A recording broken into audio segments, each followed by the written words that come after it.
to bear much, to encounter difficulties, but it will not endure unassisted by interest. Now, it's true that patriotism can't be bought, neither can it be coerced. And you here today are living proof of that. Obviously, you did not choose this profession with the thought of making a fortune. Samuel Johnson, 200 years ago, said an officer is much more respected than any other man who has so little money. But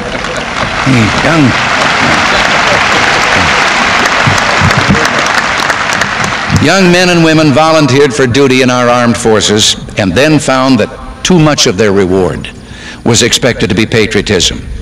And in recent years, even here, they were shortchanged.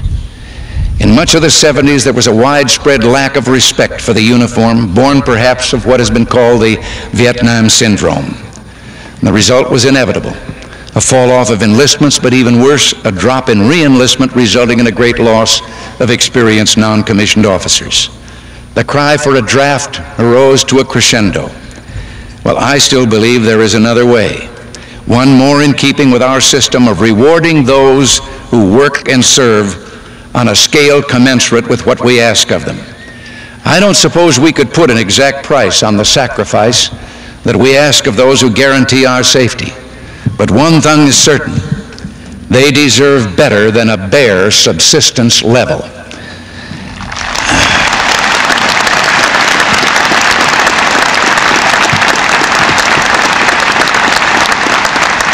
I have asked Secretary of Defense Weinberger to form a Defense Manpower Task Force to review the entire military manpower question and to make proposals which will increase the effectiveness of the active and reserve all-volunteer forces. Last year's pay increase was a step in the right direction, but we're asking for another one in the fiscal year that begins October 1st. We seek to channel pay increases and bonuses to those in the most needed skill areas. We're studying proposals for a merit pay system and increased flexibility in personnel practices. A few years ago, the GI Bill was eliminated and replaced with a program having fewer benefits. At the same time, we were expanding federal aid to college students. The federal government, in effect, provided more benefits to those who were not serving their country and reduced them for those who were. The Defense Manpower Task Force will be studying ways in which we can make enlistment more attractive to the kind of young people we need in our military forces.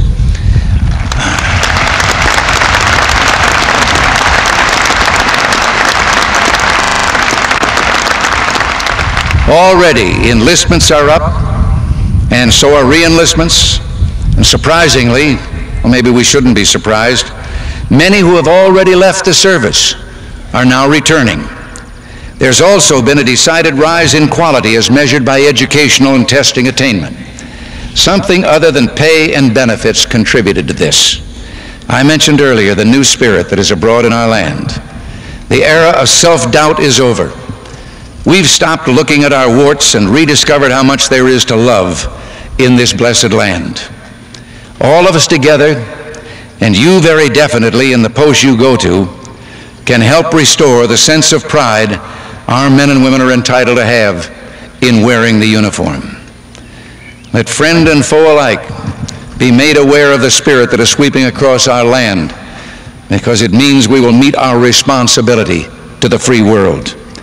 Very much a part of this new spirit is patriotism, and with that goes a heartfelt appreciation for the sacrifices of those in uniform.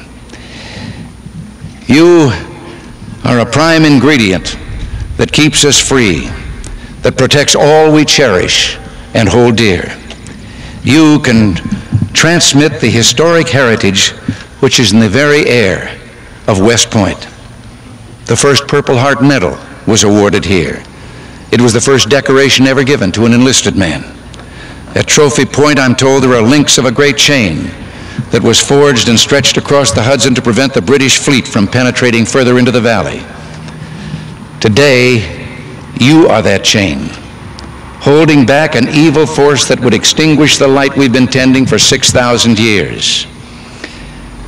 Now, before I finish, there is one thing that I should say in behalf of you directly, and that is that in keeping with what I understand is a tradition, I have asked the superintendent to grant an amnesty.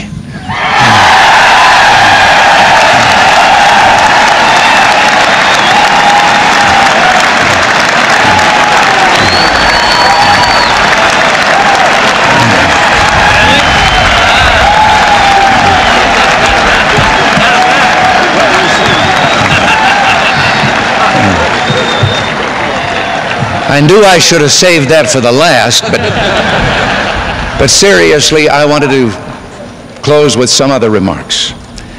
Almost 2 decades ago, in the sunset of his life, a West Point graduate, Douglas MacArthur, returned to this place to address the Cadet Corps.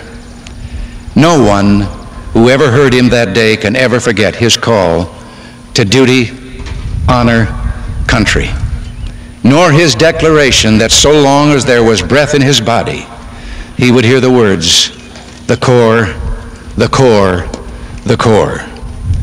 Do your duty, keep untarnished your honor, and you of the Corps will preserve this country for yourselves, for all of us, for your children, and for your children's children. God bless you and keep you.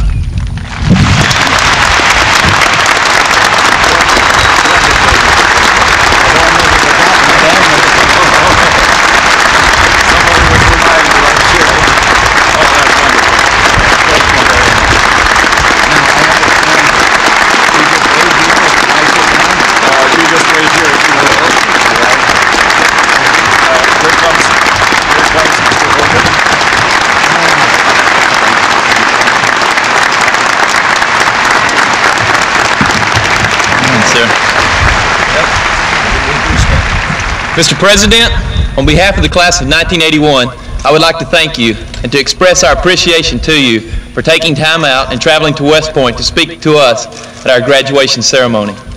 As a small token of appreciation, we would like to present you this cadet saber. Thank you, sir. Well, thank you very much. Thank you all.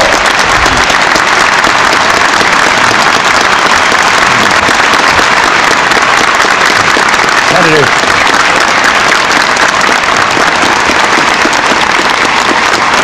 I'm very proud and most honored for this. And Senator, I may just wear this when I come up on the hill a few times.